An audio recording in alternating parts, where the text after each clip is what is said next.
now. What's up, guys? Back for episode 7. Life on the deck. What's going on? What's going on, fellas? How are we tonight? Beautiful out here tonight. What's up, guys? A little bit How cooler are than you? yesterday. Yes, it is. What's happening? Not much. Just, life on the deck. Life on the deck. I'm on the porch tonight. It's a beautiful night. It's been a beautiful weekend so far, actually. Finally got able to go outside and do stuff for a change. Yes. The deck is, the little patio deck is done. Chad saw it, when it was in progress, but it is done. It is now done, guys. The 8x8 deck that should be 8x16 is now done. Is it because you measured incorrectly or because you're all good? It is because my father never taught me how to use a tool in my life, and I've had to figure it out on my own. But now that we are going watching. Strong, is our father watching? I don't know. God bless him. I love him.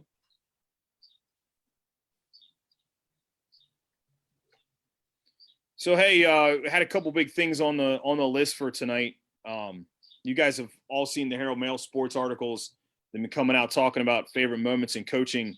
I think they were probably sent out to most of the coaches in the area. I know I had a chance to respond to Bob Parsley at the Herald-Mail and kind of give him a little bit of my thoughts on that. Chad, I know you said you were working through that too. I don't know, Greg, if you got a piece to that. Greg, you were really I know you really enjoyed these articles. What favorite moment, man? Let's get it started.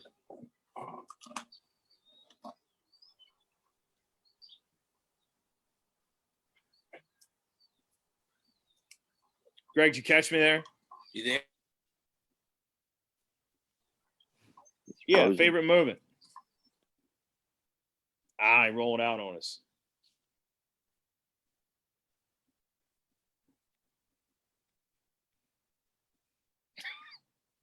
Chad, what about you, man? Hit us up. So I guess I got a couple. I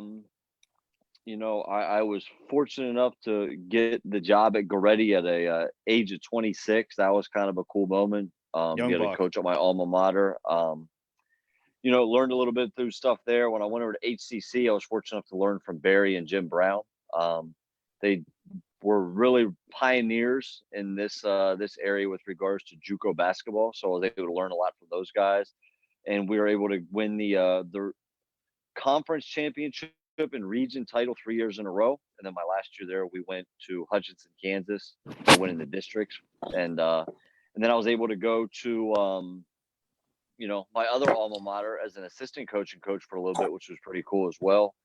And then now coming back to South, I would say that, I try to hit all the guys that I've coached from that perspective. We all kind of have each season or team, we have one thing that stands out. I'll go with my most recent standout was when we were down 20 at the end of the third quarter and came back against Williamsport. That was kind of a cool moment. Yeah. You always preach to the guys to have confidence, never give up. The end is in sight. The miracle will happen. And, for the first time, I kind of look like a prophet on that, preaching to those guys in between huddles on the sideline. Yeah, you tell those guys at halftime or whatever what's going on, and it happens. Exactly. Well, Tim, we were there that night. I mean, it was Williamsport was in control pretty much the whole game. And then, it's like South High started pressing and stuff took and I don't know. It was a crazy night. It was a crazy basketball game. One of the craziest basketball games I saw all year, of course. Well, I think one of the biggest things I can remember from that night was obviously, Chad, what kind of lead did you guys go into halftime down? You were down almost 20, I think. Well, we were down, I want to say like 12-ish, 13 at the end of going into half. Then we were down 20 at the end of 3. Yeah. And really Caleb was doing a good job. And, some of the other guys were doing a really good job just kind of controlling us. Ryan did a good job going in the zone. And once we were starting making a run at it, Ryan had to come out. And, my guards were pretty special basketball players. It was pretty cool to see them facilitate the game once they were able to get out of the zone and make some plays happen. Well, I remember talking about halftime. I think, Greg, you and I were sitting beside each other, and we're actually sitting beside Caleb Bauer's dad there in the front row, right across midcourt. Obviously, Chad, you guys on the other side, the scorers table, packed house, great high school basketball atmosphere, great Washington County sporting atmosphere. I remember watching you guys go into the locker room looking like they had been flogged, like, looking like they were, pretty down. And then you guys come out a couple minutes early, or not, didn't come out a couple minutes early, but came out a couple minutes later, and you could see a little bit of energy pick up, but there's also this quiet, like, they didn't look defeated, but there wasn't any negative excitement going on about them. There wasn't any finger pointing going on. There wasn't anything. They didn't look aggravated. Like, I mean, we've all coached teams. It's like that happens to you, and it's like, boom, shut the door. Might as well turn the lights out of the gym and go home. And Right. I remember making the comment to Greg was like, I think there's a little bit of quiet resolve. I would love to know what Chad said to them at halftime. You and the rest of your coaching staff, but watching the tide of that game turn, obviously I'm wearing a different color in the gym. But you guys more than deserved to win that night. It was a great job. No, I appreciate that. It's funny when you talk about halftime. So really, I mean, it was pretty basic halftime speech. I mean, went back, Dad kept some stats and Andy kept some stats, and just went over some stats, went over some different looks that they were trying to give us with their zone, where we could attack it and how things would look coming from those angles to attack it. Mm-hmm. And honestly, I told them, I'm like, listen, like, we have nothing to lose. Right. They have everything to lose. Now they've already set the tone. They're the ones that are supposed to go downstate. They're the ones that have all this pressure on them. Just go out and play, see what happens, roll the dice. And then I told them going into the fourth quarter, I said, listen, we got 8 minutes. If we can get this thing to single digits with 4 minutes to go, we got a shot. Mm-hmm. Mm-hmm. And we went on a 16-0 run to start the third quarter. Yeah, it was wild. It was insane. I could never have predicted that. Like, there's no whiteboard that you can draw up in a huddle to go 16-0 run. But was it the fourth quarter or the third quarter? The fourth quarter. Yeah, once the momentum started, it just went. And, and the guys started feeding off one another, which was awesome, because I remember our bench was kind of dead. And I remember, like, as I walked in front of them, like, hey, like, we got to be lively because they need us. And you bang 1 3, then you bang another 3. Yep. The gym starts getting louder and louder. And then Adam Turner hit one from about 35 feet right in front of you and Greg. And I remember, as crazy as this sounds, Adam bangs the 3. We're going into our 4 press, which is our diamond. I remember looking over, and for some reason, where Adam hit it was, I could see your face, Tim. And it was like, wow. I could just see your face, like, it just popped, and it was kind of like, well, and that's the cool part about being Tim local. was a part of the memory. Well, and I'm sitting there. Tim was a part of the memory. See, it all comes back to Life on Deck podcast here. There you go. There you go. Now, I remember sitting there talking to Caleb Bauer's dad, and I had the chance to know him a little bit as a parent, because I had Caleb in the classroom, but then also, he's sitting there with us, and we're kind of just chatting about the game, and I had the opportunity to watch Caleb come on the last couple of years as a Wildcat basketball player and get better.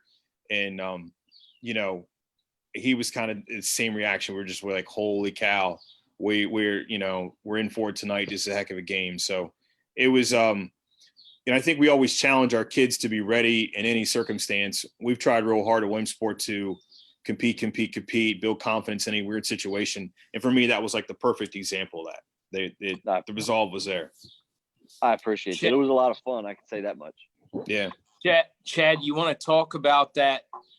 You and at HCC real quick about that NCAA, the final 8 or whatever it was, the final 4, the NCAA tournament, real quick before we move on. Before we go to whoever else. You mean when we went out to Hutchinson and played? Yeah. Because so it was the top 16 teams in the country for junior college. We beat ASA out of Brooklyn, New York, to go out, and that was kind of a unique situation. I had a lot of guys from DC and Baltimore that played on our team, and I remember Bino Ransom from the University of Maryland calls me up the morning of the game, and he's like, "Yo, Chad, what time y'all play?" And I'm like, "Well, I think it's like 7:30, something like it. Might have been 8 o'clock, at that level." Mm-hmm. And he goes, "All right, I'll be up." and I'm thinking he was looking at Antonio Jennifer, who ended up being he was our stud in the whole 2 years. He was 1,000-point scorer in 2 years in junior college basketball. So he wanted to watch Tony play. So as the first half goes off, a kid by the name of Dante Thomas from Ballou High School, who ended up going to Arkansas State and playing, I think he had like 18 points and 15 assists in the first half. He put on a just show. And then Bino was like losing his mind on the sideline, like across from the bench, just like, because Tay made some plays that were like, oohed and awed a little bit. And then in the second half, Antonio took over and he actually scored 30 for the game. He scored 22 in the second half. So when we went out there, we played Lee College out of Houston, Texas. And the starting point guard from Lee went to UTEP. Ding Dang, their starting center, ended up going to LSU. One of their other wings was from another Power 5 school. One of them was from Cincinnati. So I got a really good taste of what like big time college basketball was like when those guys play. It's a whole nother level. That's awesome. It was a good time. It was a good time. All right. How about you, Greg? What's yours? I mean, I haven't been head coach or anything like that. I had the privilege, I guess. The other day, somebody put it on Facebook. I had the privilege of seeing a perfect game as a coach. That was pretty cool. But the one and I know this is recent, at Clear Spring, a small school in Western Maryland like that, we went 6-4 1 year, and that staff went through a lot of issues. We bonded together really well, but to hug, I'm not getting sappy here. It's okay. You can. To hug my brother at the end of that Northern Garrett playoff win was probably the best moment I ever had as a coach in sports. That was pretty special. And for my dad to be there and him to be, it all took correlation. I know how hard that he's worked, and then I got to finally join him this year. So that was special. That was probably the best moment I've had. Yeah. We did something historic that night. I know we're playing 1A football again at Williamsport, and some people are like, winning 1A is not winning in 2A or whatever. We took our little band of kids last fall, and a lot of youngins, a lot of 15, a lot of 14-year-olds. What was the temperature tonight, Greg? -8 or something like that. We had I remember Coach Wolford took some little heater up on the sidelines. A couple kids stood by it. It was disgusting out. I remember walking up the box. There was snow on the ground. It was terrible. It was morbid conditions. I couldn't imagine being 17, 18 years old playing in that. And there were other teams in the area that played that night. South Hagerstown had a nice home playoff win against Blake High School. Boonesboro played Clear Spring, I think, that night. Clear Spring gave them a game, and, it was a good atmosphere. I remember the bus ride up. It was, 20 degrees when we left Williamsport, and you could watch the temperature change based off the fog on the bus as we got, up to Frostburg, and we kept climbing. You get over kind of the Continental Divide piece there. Once you got to Frostburg, I remember it plateaued. I told Dad, "Here it is," and then it went down from there. It was terrible. I was inside the press box, and it was still freezing cold. Yeah, and I think Northern Garrett had one loss, and I don't think they were expecting to lose to us. No, we obviously, I think we had some more team speed and some more size. So if anybody was voting against us that night, they were probably really incorrect on paper. But there was a moment in the fourth quarter where, one of the young kids makes a play. He's still coming back for us this year, excited to get the opportunity to coach him. And one of the assistant coaches, and I think it was actually Rob Green, is a good friend of mine, and very thankful he's been on the staff last couple of years in his role. And we were kind of real quickly talking about something, a point of adversity here. And it's like, I might have had some disagreement. We had some disagreement with the staff, or maybe the plate was called or what have you. And, everybody knows I have my moments where I'll kind of, get my dander up a little bit and get a little excited. And I remember Rob kind of grabbing by the shoulder and saying, Tim, like the kids got this. We've got this. They're going to do this for everybody, for themselves, for, you know, the whole program, all that thing. And I think the next play, one of the kids took a hitch and made a turn and, you know, went 40 yards down the sideline. And it was just kind of those moments where, you know, that culmination of all the hard work, the culmination of everything that's going on, watching a group of kids of 15, 16, 17, 8-year-olds from all different types of backgrounds, different walks of life. Some kids have played together in youth league. Not all the kids had, watching them come together. And I've had a chance to have a couple different moments like that.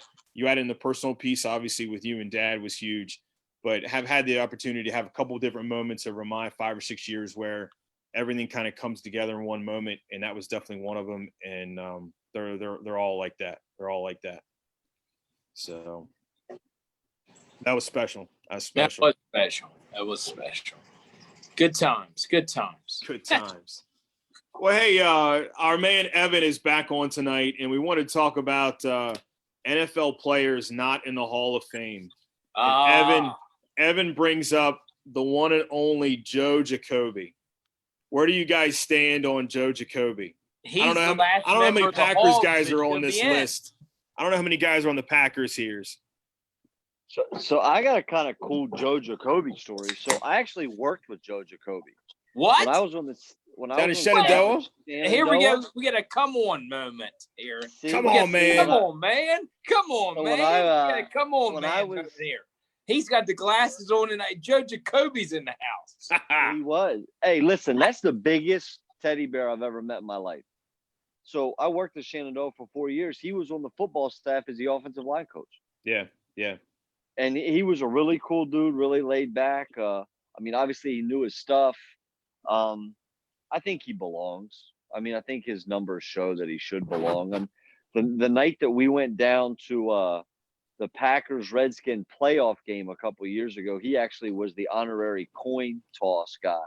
Nice. And he was he's just a huge, huge human being. So when you get guys that start talking about they can make it at the next level, when I saw him walk in the room, I was like, yeah, this guy's a heck of a lot bigger than what I've ever could imagine NFL players being. Yeah. Wait, do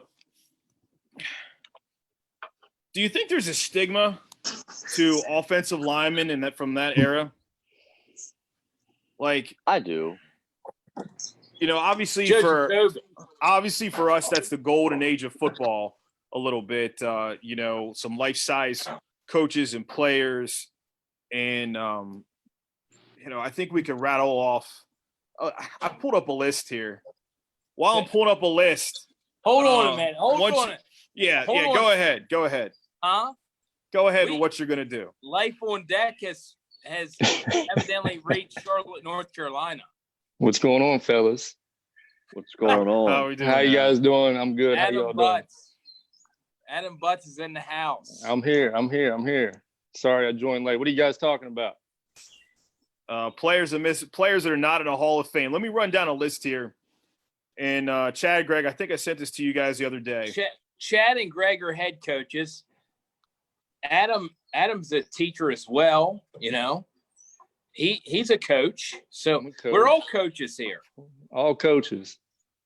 Where's the other Butts brother? I thought he said he was getting on. There he is. He's here. Is he here? Together. Is there 5 people on? Oh, there he is. What's going on? This screen is too much for me to handle right now. All right. So we're talking about the NFL and players that should be in the Hall of Fame. Chad brought up and told a good Joe Jacoby story because Joe Jacoby was the offensive line coach at Shenandoah for a couple of years, and Chad was there at the same time. Joe Jacoby might be the ugliest offensive lineman I've ever met. But hey, Chad, what did that guy's hands look like? All I can remember was his hands. Huge. Like he shakes your hand and like it's coming halfway up your forearm. Yeah, he should be in the Hall of Fame. 3 Super Bowls, played guard and tackle. I mean, he played wherever on the O-line. The rest of them are in. He should be in too. That's my opinion. Well, is there any other guys on that line that are in? I don't know if there is. Grimm is, I think. Yeah, you're right. but I don't think Jim Lachey is or Bostic. I don't think they're in. Bostic. Oh, Bostic. Well, hey, let's just run down a list here. I found this. If any of you guys out there love to read good sports writing, The Athletic. I don't know, Greg, did you ever use your free thing I sent you? I did not. Is anybody else on The Athletic here? No. I used the free thing. Free that thing. Tim sent. You did, Chad. You're on it. I am. Oh, good. By the way, they do great coverage of The Last Dance. The couple guys have some great write-ups every week about The Last Dance. They're doing a free trial right now, right? The Athletic. Yeah. It's like $59.99 a year or something like that. But Yeah. I get an email update with the different tags and stuff I like. Good little plug there. Maybe we can all get free memberships to The Athletic. Greg, you need to get to work on that. All right. The Athletic? Yeah. Once you get a hold of Bruce Feldman or any of those guys. God, Lord knows this man has connections. Hold on, guys. I'm going to get the TV on the deck here in a minute. You all be watching. I went mute and everything. I went mute and everything. I didn't mean to. All right, first guy, Roger Craig. Not All in the right, Hall here of we Fame. go. Oh, love Roger Craig. That run against the Rams, best run ever. Hands up, what do you guys think? Chad, what do you think? Roger Craig. You guys are talking before my time. Oh, he's young. How old are you? 31. He's young. Oh, Jesus. I'll chime in whenever I recognize somebody, but you guys go ahead. Roger Craig may have been on the Raiders when Adam knew him. Him and Ronnie Lott. Yeah. John Lynch, current architect of the current San Francisco 49er regime. Yeah, but what about the fact that he was like the greatest safety of the 2000s? Oh, I'm sorry. Yeah. Other than that guy in Baltimore. I wouldn't stretch it that far. I don't know much about Lynch, but I'd say the old 2-1. The old exactly. 2-1's in the If you're going to go in the house. 2000s, you're not. Yeah, I don't know about that. Could but be if he- overshadowed by his contemporaries. Troy Polamalu, who's in, Ed Reed, Brian Dawkins just got in. Brian Dawkins. If Brian Dawkins is in, why isn't John Lynch in? Yeah, I'd give you that one to Dawkins comparison. But if he don't make it as a player the way he's going, he might make it as an executive. He's impressive as a GM. Yeah, he's doing a good job out there. Oh, let's see. Next one here. Tony Baselli, Mr. Coronavirus himself. The Jacksonville Jaguar. Yeah. If he stayed healthy, maybe. I think his career was a little short. He got drafted. Next guy. The sawed off mother liquor, Zach Thomas. I think playing in Miami killed him. He shouldn't get in before Fletcher. I don't know if he's on the list or not, but London. Greg, you modeled your inside linebacker playoff as Zach Thomas. What's your thoughts? No, I didn't. I modeled my inside linebacker playoff Teddy Lehman from the University of Oklahoma with the cowboy collar out. But I mean, I was sideline to sideline. Were you making plays hash to hash, numbers to numbers, sideline to sideline? I know lots of guys make plays hash to hash. Just ask Buddy Swartz. How valuable I was. B gap to B gap. B gap to B gap. We've had a few of those. Nathan, you've coached a few. I know I've coached a few. The B gap to B gap. Torrey Holt. Ooh. Big game. Is he a product of the system? Yeah. Well, is Jerry Rice? I mean, you can make that argument for tons of people in the Hall of Fame, though. See, they're talking about him and Jerry Rice, Marvin Harrison. Marvin's in, right? Didn't Marvin get in? Yes, Marvin's I in. think he just got in. I think Bruce just make it. Didn't Isaac Bruce just make it too? No.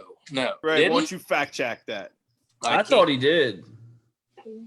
Isaac Bruce. To me, I think Holt's better than Bruce. Okay, here are all the guys. But Bruce was the main. Holt was like the slot guy. Here's Poor all Chad. the guys Poor from. Chad. We'll get to the. in the 2025. Here's all the guys from the Greatest Show on Turf that are in the Hall of Fame: Kurt Warner, Marshall Faulk, Orlando Pace, and Isaac Bruce. Along that That's criteria, the four that should be. Torrey Holt belongs. Does he? I don't know how you put Bruce in and not him. I don't know. I don't know. There's like a log jam at receiver, I think. How's Garrett Clark not in? I mean, back in the day, I know I'm being biased because I'm a Redskin fan, but Garrett Clark was unbelievable. All right, last guy. And because there's a whole list here of some senior candidates. This one, Reggie Wayne. Yes. He's 8th in receiving yards upon retirement in 14. The 7 players ahead of him on the list all have been enshrined: Jerry Rice, Terrell Owens, Randy Moss, Isaac Bruce, Tony Gonzalez, Tim Brown, Marvin Harrison, Reggie Wayne. He also has guys like Chris Carter, James Lofton behind him. Yeah, he's got to be in. I think. Yeah. I think. Were there any Packers on this list, Chad, or are you just screwed? Just screwed. Poor Chad. Poor Chad. He's got a share in the team, and he can't even get a person on the list. I know. Here's a question. What does Brady do with Marvin Harrison and Reggie Wayne his whole career, like Peyton had? And what do you think he does Dallas this Clark too. Correct.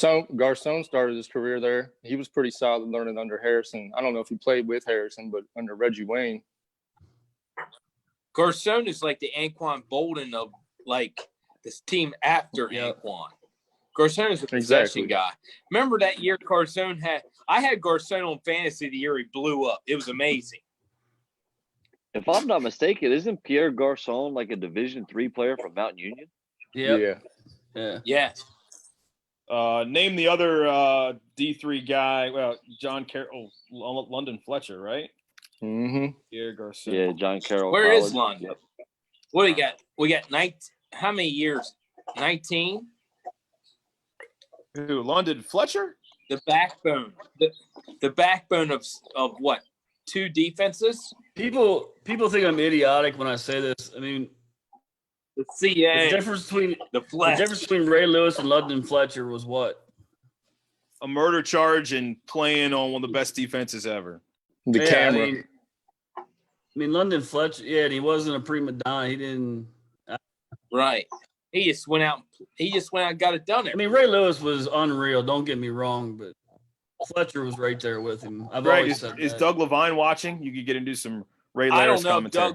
I don't know if Doug's trying to get the info tonight or not. But Doug posted something about his birthday on Monday or some day this week, and I was like, "When's Brian Urlacher's birthday? The monster of the Midway."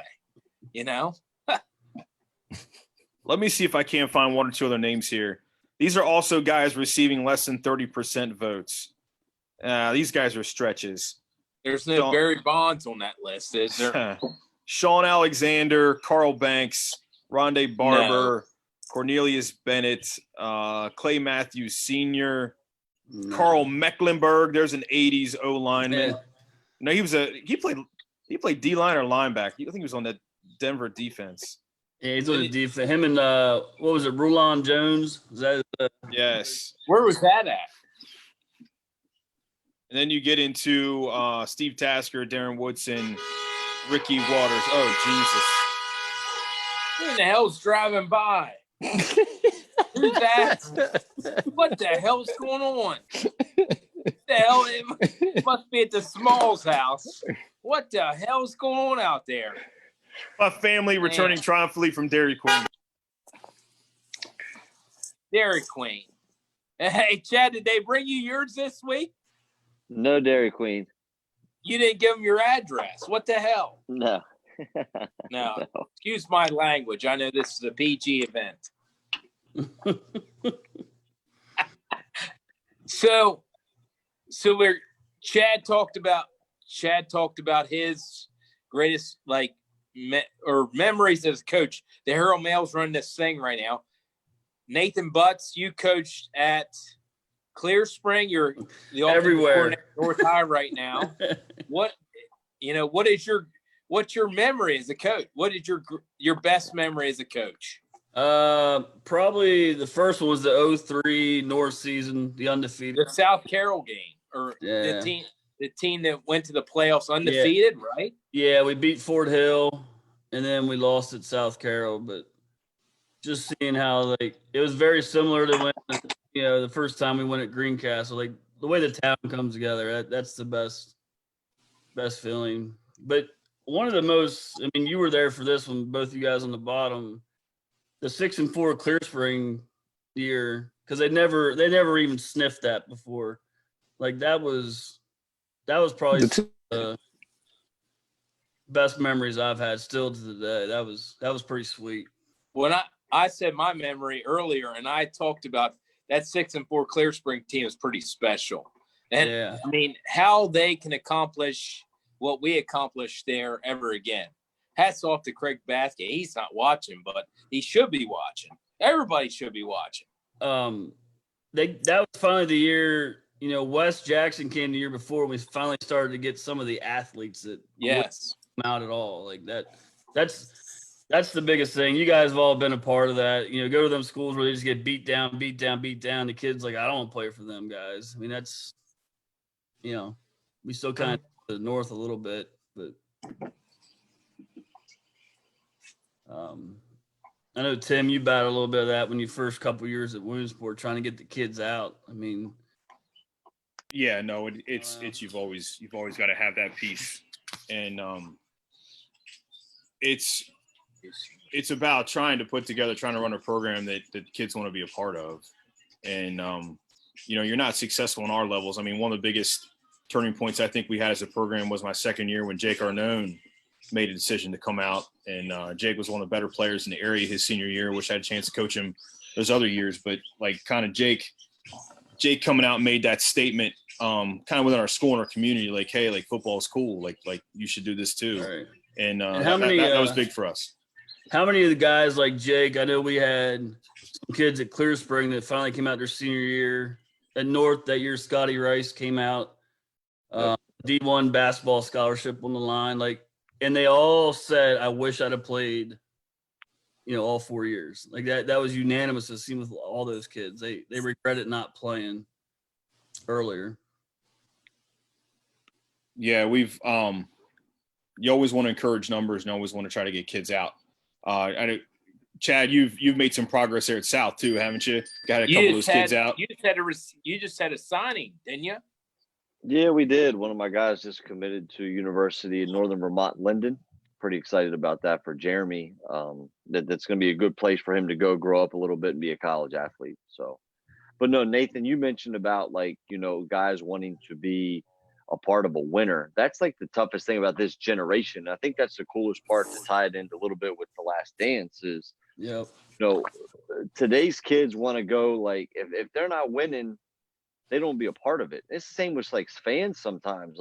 If you're winning, the gym's packed or the football stadium's packed, but as soon as you hit a little skid, it's like everybody disperses. Yep. I mean, you look at the guys Jordan and, anybody in that generation, they just build it up. They didn't go join their best friend and start hooping or, start playing they're doing now. So I think it's a little bit of a different generation that we're dealing with when we look at these guys, and you have to understand that they don't think the same way that you and I think, which is ironic. So I like to call it the microwave society. Everybody just wants that instant success, quick fix, quick winner. One of the most impressive thing about the Jordan run was the battles he had with Detroit and overcoming that obstacle. Detroit had to do it with the Celtics. Like you said, there was always, guys just kept developing. I mean, I was thinking today about The Last Dance, and I think Jordan himself improved his game in the last three where he was unstoppable with the fadeaway jumper and all that. But the way he helped develop the Bulls in the first run was maybe more impressive. Yeah, absolutely. He definitely was a better player on the backside than he was, Correct. The first three. But he took the licking and just kept going and going and going, and that was the pretty impressive part. I mean, not saying that today's generation wouldn't fight that hard, but it'd almost be like, okay, which one of my best friends can I text to bring them into town so I don't have to take this butt whooping next year? Right. Adam, here we go. It's your my turn. Before we go into the last dance, I know you are. Every single one of us here, Jordan people, let's go. It's your turn before we go to the last dance. Tim Small's muted. We don't have to worry about his voice. I'd have to rewind it back to what Nathan said, and I didn't hear you talk about it, but that 6-4 season at Clear Spring, I wasn't technically a coach, but I was around enough to know what was going on. That was special. Just like Nathan also stated, it brought other kids out, and it brought the community out, man. I don't know who we played that last game, but just seeing the whole community come out to a game. And when we first started there, it might have been 10 people there on a Friday night, but the feeling was special. I think most recently, though, since I moved to Charlotte, just this year, I've only been teaching and coaching for 5 years down here, but I finally had my first athlete sign Division I, and he came to the school right after he signed to tell me about it. And that was a special feeling, just knowing that I coached someone that's probably he's very talented. He should have had more offers on the table, but he took what he had and he ran with it. So he's going to North Carolina Central, and we'll see what he does with his 4 years there. But congratulations to him. Jamari Taylor. What's he playing? I'd say at the next level, he might be slot, but he can play either. He can play either. He might be a little bit too small to be a running back at the D1 level, but we'll see. No, that's awesome. You get dudes start signing those papers. That's the best feeling. Well, I coached him at the middle school level too. I didn't have my hands on him in high school much, but I was there as much as I could to watch him and support him, and just seeing him grow over the 4 years in high school after he played 1 year for me. It was the boy's filled with talent. So I hope he has a career after his 4 years at Central, but we'll see. It's funny how those. I think Adam can reiterate at that point, like when someone's special, they're special at that age. Just the thing that he came as soon as same day he signed, he came. He had a T-shirt and hat still on. He was fresh out. I mean, he just got done signing, so he, coming to me right away made it even more special. So it was a pretty cool feeling. The man. I was coaching Mechie at St. James. All of a sudden, I was a lot smarter than what I used to be at coaching football. They make you look better. Yeah, Nathan had a guy to go to Alabama. We got Mechie. We got recruits all over the place. The only person here without a recruit is me. Nathan, where's my recruit? Nathan, one of the things I always think about in the recruitment process stuff, and this was a discussion you and I had in the hallway at WHS one day, and this is I think when John was a sophomore or junior, and you were talking about I don't some of these guys drive me crazy because you send emails with film, and obviously Mechie's tape was awesome, and you could tell right away, and it's just so funny how. And I think, unfortunately, it's something our area is working through, that just because of where we're at, somebody says, oh, well, they're not in PG County, they're not Montgomery County, they're not a private school in D.C., that they got to work through that. But the same guys that in some of the schools we could trade notes about, some of those guys that wouldn't respond to the emails were also the ones a year later that were calling and going, why can't I get FaceTime with this kid? It's always funny how that works.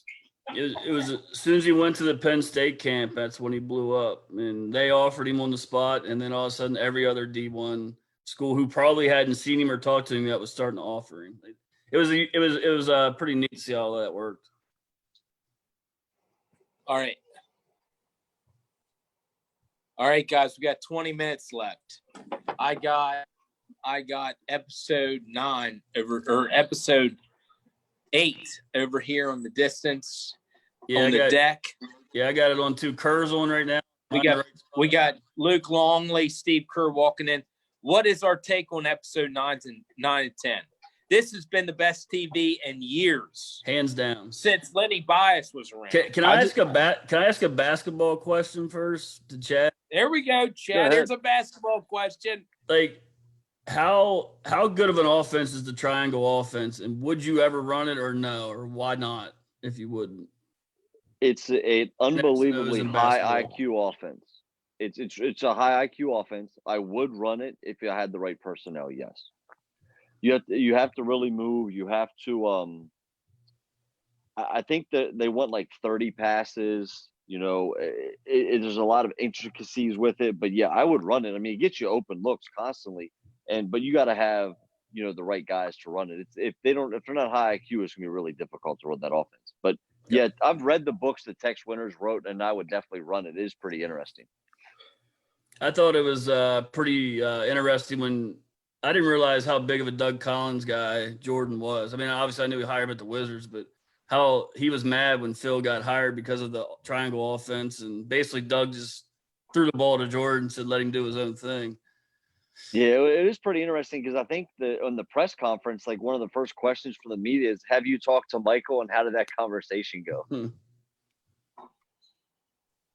They're talking about the Steve Kerr fight right now, aren't they, Greg? I don't know. It's muted. So let me kick this off with, and I think it sends a couple of you guys for the win. All right, so obviously tonight is going to focus a lot on that 98 team, right? That faced a pretty darn good Indiana Pacers team in the Eastern Conference Finals. Yep. So as the Indiana Pacers sat at their lockers in Chicago moments before Game 7 of the 98 Eastern Conference Finals, Larry Bird, in his first year as coach, strode to the center of the room to address them. Bird was not big on speeches. The Pacers had done their work in practices and film sessions. All that was left was to execute. Bird scanned the room. Forget the X's and O's, he said. Let's just go out there and kick some ass. That's a bad word. We don't say very bad word. No, Frank. What do you think? That's a no, Frank. This is WCPS valid. So what do we think? Larry Bird, the Larry legend. Edit that out. Well, Larry was one of the most confident players ever. I mean, he's notorious for his trash talking. So, I mean, I guarantee you his team took after his personality. There was no fear. They didn't fear Jordan. They didn't fear the Bulls. When we heard Reggie last week as the show went off, he thought he was going to retire Michael Jordan, which I chuckled when I saw that. But yeah, that was their thought process anyway. Speaking of Larry Bird, so you mentioned Game 7, Tim. So in Game 6, Reggie Miller hits a huge shot coming out of a sideline out of bounds play. And he kind of pushes Jordan off. And I hope they show it tonight because it's blatant, like shove off. And Jordan, he gets it and makes the shot. Everybody in Market Square Arena goes berserk but Larry Bird. He stood there like a statue because he had been in that moment so many times. Like you'll see Reggie running back, his hands are going crazy. And Bird's just standing there thinking like, what's the next play? And Jordan misses his out of bounds play because when they moved to the hash mark because of the timeout, his ball goes off. He tries to bank it from like 40 feet and it goes in and out. And Larry Bird always said if he was, to go off your point, Nate, if he was able to just remain calm, the guys around him did too. And that's how he thought as a coach, which is pretty interesting. He's one of the few guys that could transition from being a legendary player to actually do well on the bench. I mean, other guys, Magic and Isaiah tried it, didn't have the success that Larry did. No, and I think he, I remember was he having heart issues? Isn't that why he got out? Like he was just having like a heart arrhythmia type situation. He just couldn't coach anymore. Or maybe it was his back too. Coaching. I don't know.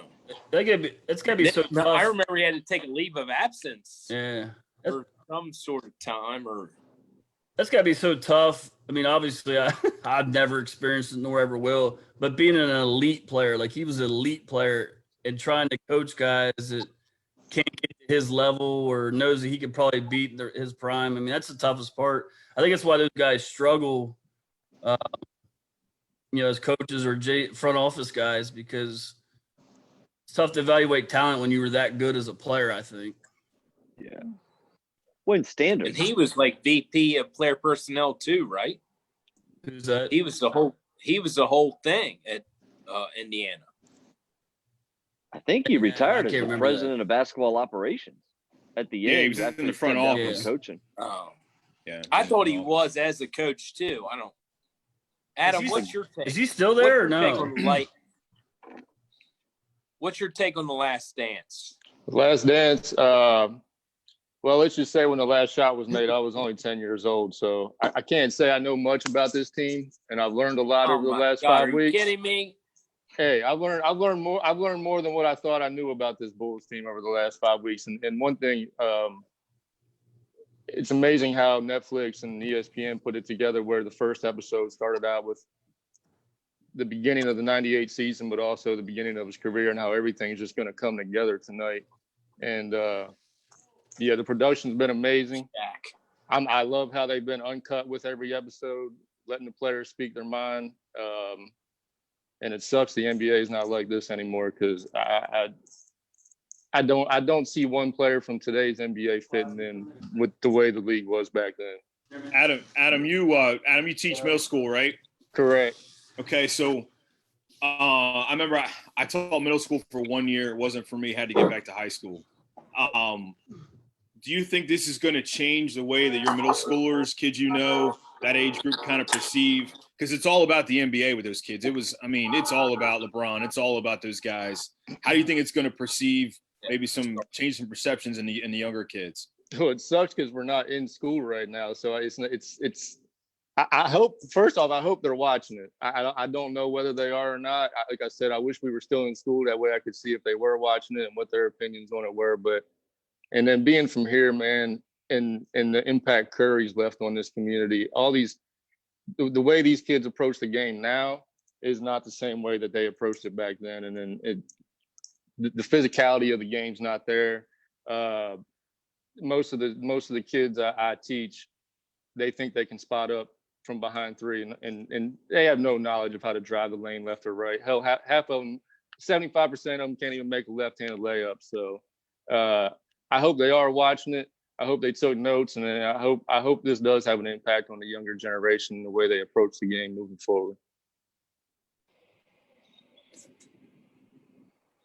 I don't know if it will, because I think Chad knows better than I do, of course. But I think the game of basketball has just changed. I mean, the 3-point shot's valued a lot more than what it used to be.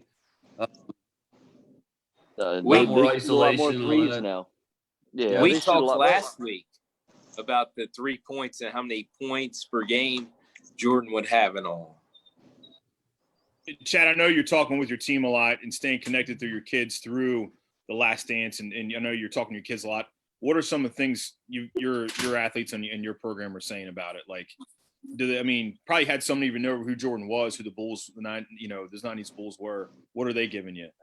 So some of the take was the guys know Jordan more for his shoes that come out every December, the patent leathers that they're going to rock. That's what they know Jordan as. I mean, they know he was a good player, but it's more like the guy they play with on 2K. Now they get to see really what is behind the guy that they play with on 2K and how tough he really was.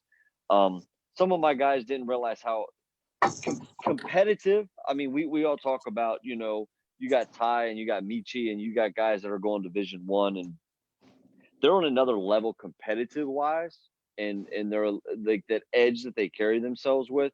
Most of the kids today don't have any concept of what the edge is to play at that level, let alone how much more competitive Michael Jordan was. I mean, the fact that he starts crying about how competitive he was at the end of episode 7 is impressive to me. He was who he was. Agree. I mean, I asked my dad today, I texted him earlier today, and I said, winning has a price, leadership has a price. And, I'm pretty lucky that my dad is who he is, but he was probably one of the most successful guys in Washington County history. And I asked him what that was like, and was it like that at South? And he said, absolutely not. That's a whole nother level. So for Jordan to do what he did, I mean, let's face it, if he doesn't go to baseball, he probably wins 8 in a row. Like, let's just get real. Like, yes. He was at that point where he was going to be winning 8 in a row. So to be that tough mentally and to drive your guys that hard, it just sets you apart. Do you guys, do you think Krause lets it get to 8 in a row after watching this? Do you think that gets ended a little sooner? Jerry, you can't have one of these. It'll stunt your growth. How tall are you, Tim? Taller than you are. We're about the same height. I see the screen door in the background. Yeah. But yeah, the screen door which we put up. Thank Jerry Krause is like the ass of this. What about Scottie Pippen? Scottie Pippen, how does this make him look? But I think at the end of the day, I think Jordan and Scottie were working together in this, like they did in real life. talk about on the production part of Yeah. it? Yes. You really think Scottie Pippen's people? You think Scottie Pippen is walking away from this experience feeling great about himself? Why not? A lot of people are talking about that moment at the end of episodes. I guess it was 8, where he's like, "Look, like this is my way of life. This is how I did this. If it ain't for you, you weren't to be a member of the Bulls. Like this is who we are. Leadership is tough. You know, I'm gonna get after you. I'm gonna do this. I'm gonna." Do you guys watching? Yeah. Well, do you guys think that's a reason that do you think that's a legacy of this for a lot of ways? Yeah, I think a lot of it's been, I mean, not focused so much on the basketball talent, but just how competitive he was, and more so how he pushed. The key part of that whole speech he gave there, where he went to tears, was I'm getting ready to laugh because it's the Gary Payton part where he laughs about the glove coming up. But anyway, I think the key part in that, what I took out of it anyway, he's like, yeah, I wanted to win. He goes, but I wanted them to experience that too. He pushed them for a reason. It was to benefit them, not just to get his, which no doubt he wanted, but the fact that he wanted his teammates to all experience that too. And that's the part I took out of it. I thought was pretty cool. Well, I mean, what other player? I think LeBron. I've seen comments about, LeBron makes everyone around him better. I think that's a lie. I think to a degree he does. I mean, the way he plays, I think to a degree it does. Like you can't deny that, but not like I said earlier, that first title run, the first three-peat, he developed Scottie Pippen. He helped develop Horace Grant, all them guys. Like the second run, he had a lot more established guys. I mean, Pippen was a stud then. Pippen was who he was. Right. I mean, he had to get on Kukoc and Longley and Winnington, them guys. But I think LeBron, he's playing with established guys. I mean, the Miami Heat team, he didn't have to make Bosh or Wade better. He didn't have to do that. I think the misnomer, the one thing that gets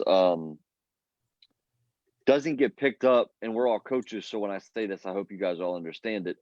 Everybody talks about how LeBron makes people better from an analytical, statistical perspective. Nobody talks about that with Michael, because you can't put a number value on what he pushed you to do. He pushed his teammates to be mentally tougher, physically better, and challenge them every day, so that when the moment came and 17 million people were watching, they were ready to rock. And that's not a stat you can keep. Yep. So to that point, if him and Steve Kerr doesn't get in that fight, does Steve Kerr hit that game winner in the finals when he did? I don't know if it's the fight, but I do believe that he made him mentally feel confident enough, ready to shoot that shot. Right. I mean, Steven jokes. He's like, hey, if he comes off, I'll be ready. And then once they win it, and Steve, talks about how Phil drew it up so that, he got the shot, he had to bail Michael out again. I mean, but that's the type of relationship that they had. And that's what they did. Well, you got Scotty Burrell, who's kind of the same piece there that, for me, it was like Michael looked at this as a leadership opportunity. Here's a guy who Burrell, they said they traded for, a lot of talent, had all the size, had all the pieces, needed to be a little bit mentally tougher, needed to understand what his potential was. Michael said by the end of the year, he's giving the Bulls quality minutes. And I don't really remember him down the stretch. I don't really remember him as a member of that team, but it's interesting that they chose to kind of go in the direction of discussing him. But it sounds like without Jordan, Scotty Burrell just doesn't reach any of that kind of potential, doesn't get to experience that at all. And isn't that, Chad, you were talking about the difference between quantitative analysis and qualitative. Like, isn't he the ultimate qualitative piece here that people just aren't, if they're not going to look at this and say, he's not the GOAT, he's not whatever, what are they watching? I mean, I agree with that. I mean, look, let's go back to Scotty Burrell, just like the little clips. He's running sprints. I mean, he called him every name under the sun. Like, just take that clip and put it in today's society. Because everybody claims they're tough, right? Oh, I can handle anything. No, you can't. when you say you can handle everything, you can't handle anything because you already thought you're better than what you are. He totally broke a professional athlete down and built him back up so that when the lights came on, he was ready. I mean, if any of not, and we're at high school, so it's a little bit different, but if you're at the college level like I was, and one of your teammates went off on you like that, today's kids want to go like fight in the locker room. They didn't take it to like, hey man, he's trying to make me better. This is a personal jab. And that's the difference, I think, in the youth today and in the youth when we grew up. This man built a team. He built everyone to his level. What kind of leader? Where is the? I have never seen a leader around like the teams that I've been a part of since then. I've never seen a leader do something like that. I want to speak on something real quick that a term that we use in today's NBA, and that would be load management. And compared to the load management back in the, I mean, when you look at all these clips, the same starting five was on the floor every night. I mean, I know back in I forget what season was. Exactly. Pippen could have got. Can you shut up? Pippen got surgery. Yeah. Pippen could have got surgery in the summer, but instead he didn't, and he missed the first half of the season. And then I can also talk about it. Well, it's but it's whatever. He was back on the floor whenever he got healed up. He was back on the floor every night. These bitches today would be out 9 months. They'd be out for a whole season. And how Phil understood his players. I mean, who in today's world is going to let Dennis Rodman go to Vegas for 2 nights and come back? And the way that he performed in practice when he came back, I mean, you don't see that today. That was their version of load management. Today's load management could last to a month or two. Well, and great point about Phil. You know, there's one clip where it's one of those series where Michael's golfing and he's like, you know, Phil understood we needed a day off. Like, to me, that's the magic of Phil Jackson. And, you know, that's the magic of knowing his team and knowing what button to push, what button to pull. We got a great question from the audience. Liam Michael is asking. You have an audience? We got an audience. Woo! We have an audience tonight. Of them. We had 2,000 members in the audience. What do you guys think is the most important quality, most important thing you want leaders on your team to possess? Nate, what are you guys talking about at North High? What are you guys looking for? My fire alarm was going off. Oh, shit. It's got a fire alarm. Work ethic. Yeah, I think the thing I liked about the Jordan thing is he didn't ask any of his teammates to do anything that he wouldn't do. I think that's one of the biggest things as a leader. A lot of these guys pretend to be leaders. They want to talk. They either talk the good game and don't back it up. Well, kids aren't going to follow that. You know, kids aren't going to follow their kids. They're just talking the talk. You got to be able to do it yourself. First and foremost, preferably do it first. Be the first guy to do it. And you got to have that combination of lead by example and then be vocal when you need to be. It's great. Adam, what about you guys down in Charlotte? What are you all preaching? Well, since I do coach at the middle school level, I'm still dealing with some kids that are trying to figure out themselves. You know, it's hard to find leaders on my team at the beginning of every year, and it's tough for me anyway. Some of these kids I only get to coach for a year, 2 at most. So they don't allow 6th graders to play down here. It's just 7th and 8th. So leadership, man, like Nathan said, lead by example. That's one thing I preach to them at the beginning of every year. I want to see someone stand out and be a leader. I don't. The first few days of practice are always quiet because, you know, nobody wants to step up and be that person. So I try to encourage somebody to do that. And it's tough, man. It really is, because I don't know if they're scared. I don't know. It's just real hard to find leaders down here. So lead by example is definitely something I teach. Chad, what about you guys? The one thing I try to get through to my guys is from a leadership perspective. You talk captains or somebody like that. Be the first in line, be the first dressed, last one to leave, you know, the old Larry Bird stuff that I was taught growing up from like my dad and stuff. But the one thing that I try to get through to my guys is, look, you don't have to be best friends with the dudes in the locker room. Mm-hmm. but you got to have respect for the guys in the locker room. But then, because see, as a athlete, if it's your best friend, you're not going to push them to get better. Let's just get real. Like you're afraid of losing your best friend or your friend in the locker room. Forget that. You're trying to go win something. And I don't know how it is at Williamsport or at North, but some of my guys, they would rather be like boys with their buddies and be a close game than go get a W and kind of have to like rub his nose in a little bit to get him to play harder. And I just think that's to me, that's just different. A lot of people don't look at it that way, but I don't need to be best friends with you, but we're going to be competitive. I'm going to respect you. Yeah, no, that's important. I guess for myself and Greg, you can chime in here. You want to answer this so we can answer this together. For me, there's two types of the leadership thing comes down to two different parts. There's leading when it's easy and then leading when it's not hard. And you guys were all talking about different scenarios where leadership is hard. It's hard to hold a teammate accountable. It's hard to do something you might not want to do, but because you're a leader and you ask somebody else to do it, you need to do it yourself. So it's really about kids learning, our best leaders I felt like I've had the chance to work with, to coach, to be a part of their lives. Those guys knew, there was no difference between them when it was easy or was hard. It's easy sometimes, and a lot of, it's easy a lot of times. It's when it's hard to count. And, Nathan, you get to experience this. Those are the, I always tell people all the time that like the huddle in the middle of a game, in the middle of a timeout, like that's like the most beautiful thing ever.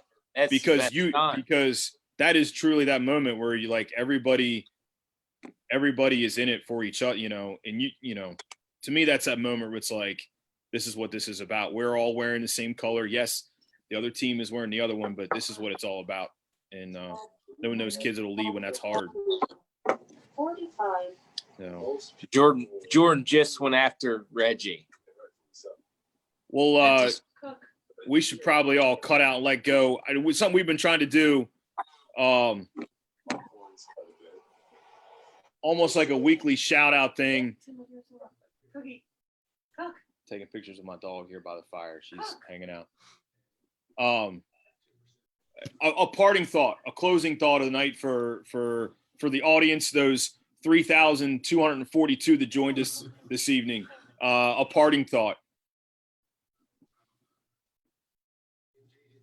Go ahead, Greg. I'm muted. I don't know. I'd like to bring the politics into this shit, but I tell you what, I'll go ahead. I think today was a big step with sports returning. I didn't watch any of it. Who won the race? Did Ryan Newman win? Okay, so Ryan Newman should have won the race tonight. Did he win the race? No, he did not. He didn't win the race. Harvick won the race, but Kevin was winning like 24 laps. Fuck him. Yeah, but shout out to NASCAR for being the first ones back. I think today is going to open up a lot of eyes. I'm anxious to see what the ratings were like for people who tuned into NASCAR. I know it's lost its popularity over the years, but I'm glad to see somebody put their foot down and made a return. I know UFC's been going strong here for about 2 or 3 weeks now too. I hope this is a step forward in getting sports back on. So we need sports. Yeah, absolutely. Absolutely. I think my parting shot here is we've all officially hit we're old now, and we've hit the back in our day things were better stage in life. We had to hear it as a kid. Chad, I'm sure you heard how great Larry Bird was. I know my dad loved Larry Bird. Oh yeah. My kid's gonna hear how great Michael Jordan was. So. And I'm sure he'll tell somebody someday how great LeBron was. That's the fun thing of sports, though. That's what makes it great. Can I say one thing? Chad, your biggest fan is their father.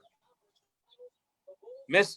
Tim Butts is your biggest fan, Chad. He gets all your games, everything. He's your biggest fan. See? We got the biggest fans on tonight. No, you said my dad. You didn't say me. No offense. I don't understand the red and the white, or the red and the green. I don't understand. It's because it's like the old thing, like you don't know us unless you are us kind of thing, I'm sure. So it is what it is. It's been a good night though. The next 2 hours should be very, I don't know if they might even be emotional. You never know. Yeah. But it'll be fun. My last shout out. I don't know if you guys have picked up on him. This guy is like the new man in the small household. DJ Chris Kopech has raised $1 million in money for charities and for local organizations across like Carroll, Howard, Baltimore County, different things in that area. He gets on 3 or 4 nights a week and does basically jams out. He's an old club DJ and has raised over $1 million, overcame the $1 million mark for organizations last night or the last 8 weeks. Pretty cool. So here, I'll let my son. He gave me a shout out last night. All right. Thanks, Andrew. There it is. All right, guys. Well, hey, thanks for joining us on the deck tonight. We'll see you next time. Looking forward All right, to fellas. Last Dance. Have a good night. Yeah. All right, fellas.